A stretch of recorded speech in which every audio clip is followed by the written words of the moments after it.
Congressman Smith is the co-chair of our bipartisan congressional caucus with victims of communism. He is one of the champions here in Congress and in the world for human rights, including for the people of China.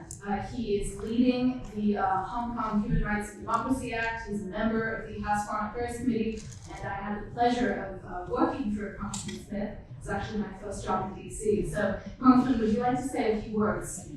You've done a tremendous job. The organization, the Victims of Communism Memorial Fund, has done a tremendous job in chronicling past and present abuses by communist dictatorships all over the world. And far too many people are willing to overlook and dismiss the carnage and the cruelty that has been imposed for over a century by communist dictatorships. So thank you for doing that. Again, what a panel, and Nathan, thank you for your leadership. It's just tremendous in Hong Kong. And I'll be very brief and just say a couple of words. I've been working on Vietnam, which is another communist dictatorship, but I've been working on Chinese human rights since I got elected in 1981. And at that time, there were all the China hands who told us how different they were. There was we were all up in arms about what was going on in the Soviet Union, particularly the Soviet Jews, and I made trips to the Soviet Union on behalf of religious freedom and Soviet Jews. But there was always this idea that there was another, somehow we just didn't understand what the Chinese communists were doing, rather than treating their abuses in the same way we did the Eastern Bloc and the Soviet Union. In 1983, I offered a key amendment to combat a hideous practice of forced abortion and forced sterilization in the PRC. It passed. I think it's one of the cruelest offenses against women as well as against babies to say that you have to get a birth-allowed coupon in order to have a baby in China. Thankfully, Hong Kong has not had that, but certainly all of China has. And I've had well in excess of 68 hearings that were focused in whole or in part on this egregious practice against women. Secondly, on the religious freedom issue, I wrote an op-ed for the Washington Post that was published in late December. We have a copy in the back if you'd like to see it. But under Xi Jinping, this whole idea of synthesization, there's always been this animosity to people of faith, Falun Gong, Uyghurs, Christians, Tibetan Buddhists, always. But it has gone to the worst possible level under Xi Jinping, under synthesization, where you either comport with his views and the views of the dictatorship, or it's to the gulag, to the Lao Gai for you. And over the next 5 years, they're in the process of rewriting the Bible and doing other kind of serious harm to all believers. And as our panelists have pointed out, and I'm sure previously, what they're doing to the Uyghurs, Marco Rubio and I co-chaired a hearing last year, and we heard from some of the victims. One Uyghur woman who said, a mother of three, that in her cell there were over 60 women all standing. They could not even lay down. It was so tight. Many of them died.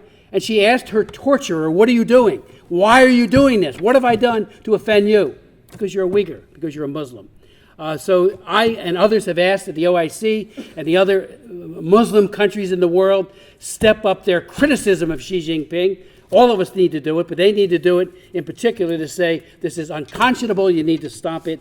And while there may be some amelioration going on, I don't think it's real. We've got to stay on that one very strongly. I have a bill that I've introduced, Uyghur Human Rights. I've introduced it last year, and this year still hasn't gotten its hearing, nor has it been marked up, so we're going to keep working on that. On the issue of human trafficking, I wrote 5 human rights laws on human trafficking, including our landmark Trafficking Victims Protection Act of 2000. We could never get previous administrations, that's Bush and that's Obama, to designate China as an egregious violator, which is known as Tier 3. They were automatically downgraded once pursuant to the law, but then they immediately upgraded them. Under Pompeo and under this president, they have signaled and designated China as a Tier 3 country because of what they're doing on human trafficking, both sex and labor trafficking. So that's a good step. The sanctions part needs to be implemented as well. The designation is good, but we need sanctions. I could go on and on about a lot of these issues, but I introduced the Hong Kong Human Rights and Democratization Act right as the umbrella movement was getting underway, believing that this special relationship that we have with Hong Kong needs to be, and with China as well, needs to be reappraised in light of the diminution of these important human rights. As Nathan said, there was a backtracking almost immediately, and China needs to be called out. I've read all the documents. Chinese government has agreed to it all. The basic law couldn't be more clear. It was passed by the People's Congress, guaranteeing that by the year 2047, nothing changes in those 50 years from 97 to 47. And yet it's changing by the day. So I would encourage all of us to try to get this legislation passed. Marco Rubio introduced it on the Senate side, I on the House side. It is totally bipartisan, and it is an idea as time has come. But 4 Congresses, 4 separate times, I introduced the bill. And all the China hands on Capitol Hill would say, oh, you're going to hurt the democracy folks in Hong Kong if you do this. I think it might have had a preemptive impact had we done it, but we missed that opportunity, but it's better late than never. The lesson learned from MFN should be applied here. Speaker Pelosi and I differ on a lot of issues. We are joined at the hip when it comes to the issue of human rights in China. When Bill Clinton delinked human rights in May of 1994, after great fanfare the year before of linking them, having called Bush 1 coddling a dictatorship, I didn't disagree. I applauded the president for what he did. Then he delinked them. Late in the day, in May of 1994, after the news cycle, the only people that had press conferences was Nancy Pelosi, David Bonnier, a Democrat, and me, a Republican, to say, what are you doing, Mr. President? Stick with it.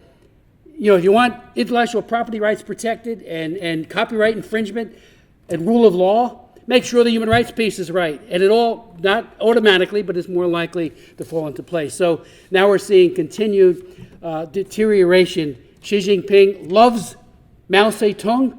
That's scary. That's frightening. And he longs for the bad old days, and now he looks to impose it, as we all know, on Hong Kong. The world needs to really step up in this legislation, and it's very comprehensive. The certification by the Secretary of State for the Hong Kong Human Rights and Democracy Act is real. There were some who wanted to water it down. We didn't water it down. It's a good certification. It'll be on the floor, we believe, in early October, as soon as we come back from this recess. And I'm sure the same will happen on the Senate side. So thank you for what you're doing. What a panel. What great people. Appreciate everything you're doing.